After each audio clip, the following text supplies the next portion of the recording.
Anybody got any burning question, comment, or where is our Saqib Javed Sahab? He's not here today. It's a difficult topic, and we should be hopeful. Nair Sahab? Yes, please, yeah.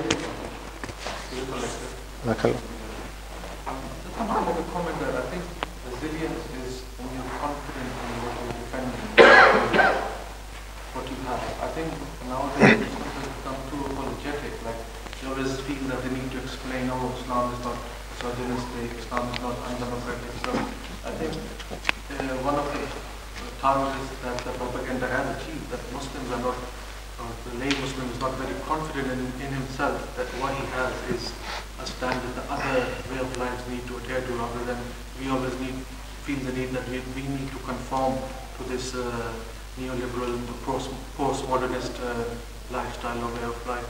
It's like we're not as confident as in our own way of life.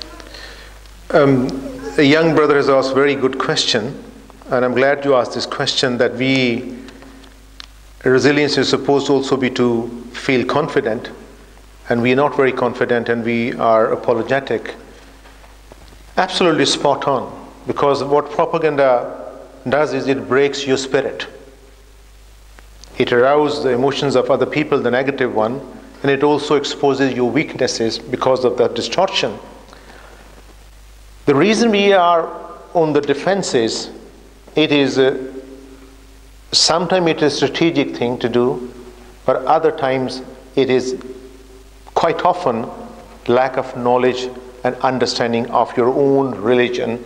So our shortcoming has been exposed by all this post 9/11, what's happening, and it's a lesson to all of us. That's why I keep on saying, go home and read, buy some books, read some Quran. We must read Quran every day and pick up some hadiths related to the verses. They are full of knowledge, full of wisdom. Has a basairu linnasi fil Quran. This Quran is basira, give you inner insight. And this is the book of guidance. This is the book of knowledge. This is the book of guidance and knowledge and shifa and cure of your spiritual diseases of the heart. Yes, it is an issue. It is a problem. It is harming the ummah. If people hold the mic and go there and they don't have a knowledge, rather than saying, I do not know, I'm not well versed in this particular question, I'm really sorry, but I'm also, need to be courageous. Say, look, I'm embarrassed how little I know. I'm ashamed of myself that I do not know. And that is the state of the Muslims. So it's not there are many reasons to suffer. This is one of the reasons, lack of knowledge and understanding. Yeah, I think there's no need to defense. The most powerful strategy, wallahi, the most powerful strategy by any human being or any Muslim is you speak the truth and say, this is the truth about our deen, that I'm absolutely certain, I've got a certainty, yaqeen, and that's what I can say, and I will not going to move from here. Doesn't matter even if you can move the mountains. This is one of the words in Quran that with their tongues and propaganda, they can even, with their makar actually, with their concept, they can move, they feel they can move the mountains. They're not able to move the mountain. So I think we need to empower ourselves with knowledge. And knowledge, I'm not saying everybody become a jurist or a faqih or a mufassir, but at least I think know the principles. For example, there's so many verses I mentioned. I'm not given the tafsir. I just sort of read again and again, maybe 30, 40, 50 times in the last 20, 30 years, again and again. You can simply extract the principles. So today we extracted the principles from those verses. So it is a problem. It is a self-created problem. And I do not believe that most of the people really understand that. Anybody? आपने कुछ पूछना था? नहीं, किसने और? Any? Yeah. So you mentioned about about the hope and Allah gives you asking you to do sabr and the good time will come. And many other strategies also, yeah. Social, economic, business. All this suffering, which the Muslims are having different parts of the world, Palestine and Kashmir, Burma. So does that mean we are actually following the Islamic principles properly? Is that sort of like a kind of a azab for us? Look, we can't say this is azab, but this is a kind of fitan. And fitan means that if we have trouble in Palestine or Kashmir or Iraq or Libya or Afghanistan, so these are the worldly affairs. We do not know that if it is a test or a punishment from Allah subhanahu wa ta'ala, this is something which nobody should say that. There are certain times Allah can test people. For example, there is one principle mentioned in the Quran, for example, Surah An'am, number 6 and 6, verse 42, فَأَخَذْنَهُمْ بِالْبَأْسَاءِ وَالضَّرَّاءِ لَعَلَّهُمْ يَتَضَرَّعُونَ. This is one principle Allah has mentioned, you see, when the messenger were, at that time, the messenger was very depressed, and then Allah said, before you, all other nations came, messengers came, and there were difficulties, and Allah said, we do hold accountable and overwhelm people will basai the rai with all misfortune and difficulty and poverty and famine, la'allahum yatadarraun, so that they can become humble. Sometimes it's mentioned in the Quran that Allah subhanahu wa ta'ala can test the nations and the people, like the Bani Israel was tested so many times, mentioned the Quran. If that is the sunnah of Allah subhanahu wa ta'ala, that previous nations were tested, is it possible that we are also tested because we have lost track?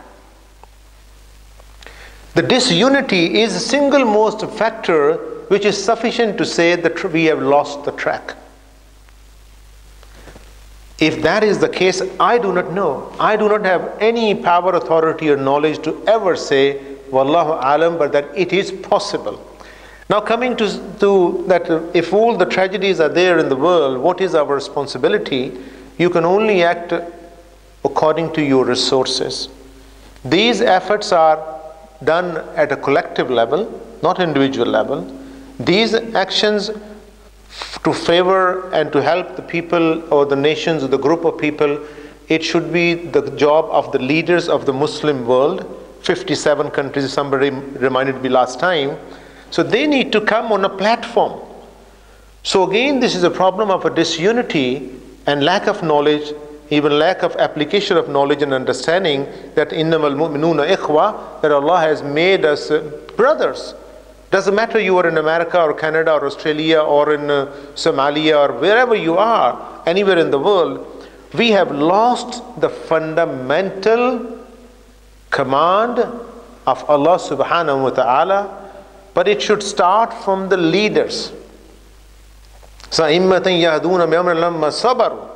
Allah mentioned the Bani Israel and Surah 32, which is Alif Lam Mim Sajda, one of the verses you see that talking of the Bani Israel. So when they defaulted, when they went like us now, disunited, they went sort of here and there and lost focus and became a little bit sort of prejudice-based or arrogance-based, and then their leaders, they were Aimma is a leader.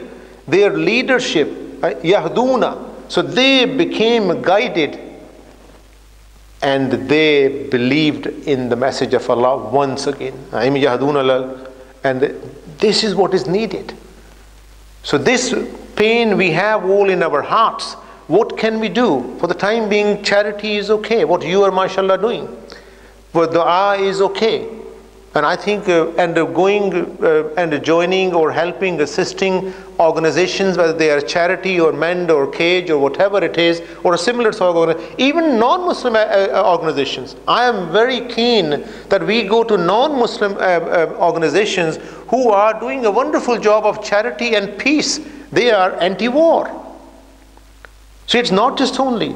So I think we need to, I forgot to mention one point, I've mentioned but maybe not with the heading, we need to engage with our this diverse group of people. If you have a job where you meet Mr. Shahid with a lot of people, So I think you should express yourself. If you have a job, you work with non-Muslims, we should express. If Mr. Tariq has a job who works in an office, or other IT people, or Fahim, I think we really need to engage those people, and at least if you can't do anything, simply reassure them of FBH, friendship, peace and hopefulness, that we are hopeful. I don't think we should really become down and depressed. There's a very verse sometimes I feel smile inside, not outside, in Surah Al-Baqarah. I think it's verse number 214, when Allah is mentioning a situation of one of the prophets, and there were people with him, وَالَّذِينَ مَعَهُ آمَنُوا, they were the believers, and they were depressed, and they became hopeless. Hatta zulzilu, they were shaken, all like the panic attack.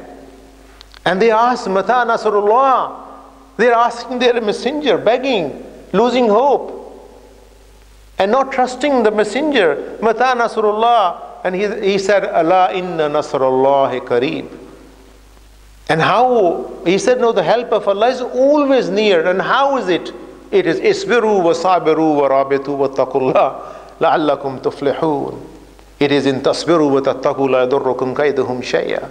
Inna Allah bima ya'maluna mahid. There are so many verses in the Quran, they have a purpose. They have a purpose.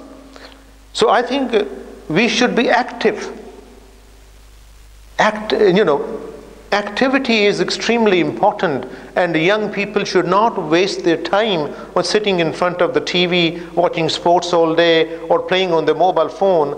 And not that I am successful with my children, I'm also struggling like everybody else. But this is extremely important. We need to be focused.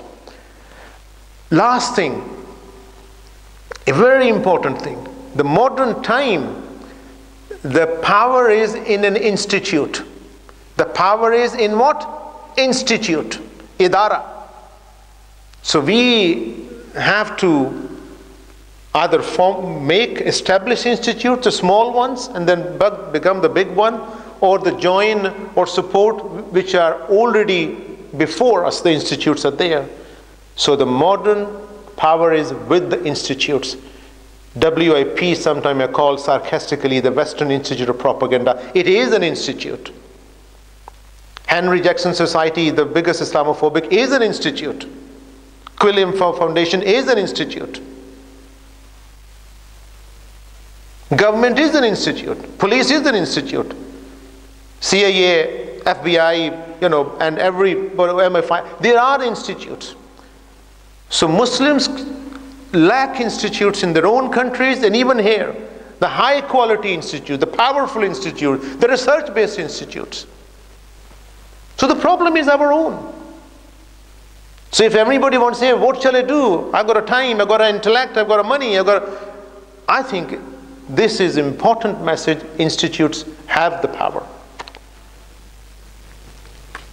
Band karen ji, shall we just close it? Alhamdulillah Rabbil Alameen, wa salatu wa salam Rasulil Kareem. اللهم لا تدع لنا ذنبا الا غفرته ولا هما الا فرجته ولا دينا الا قضيته ولا مريضا الا شفيته ولا ضالا الا هديته ولا حاجة من حوائج الدنيا والآخرة الا قضيتها يا ارحم الراحمين. ربنا افرغ علينا صبرا وثبت اقدامنا وانصرنا على القوم الكافرين. ربنا لا تجعلنا فتنة للقوم الظالمين ونجنا برحمتك من القوم الكافرين. اللهم ارنا الحق حقا وارزقنا اتباعه وارنا الباطل باطلا وارزقنا اجتنابه. اللهم ثبت على الاسلام ونور قلوبنا ونور الايمان. اللهم اغفر للمؤمنين والمؤمنات والمسلمين والمسلمات الاحياء منهم والاموات. ربنا افرغ علينا صبرا وثبت اقدامنا وانصرنا على القوم الكافرين. ربنا هب لنا من ازواجنا وذرياتنا قرة اعين واجعل المتقين اماما. سبحان ربك رب العزة عما يصفون وسلام على المرسلين والحمد لله رب العالمين برحمتك يا ارحم الراحمين. In this series, just 2 more talks left, then I will have a 1 month break. I'm going abroad. So next week is a leadership program according to the Quran. And the final one is then after that, then finish this series.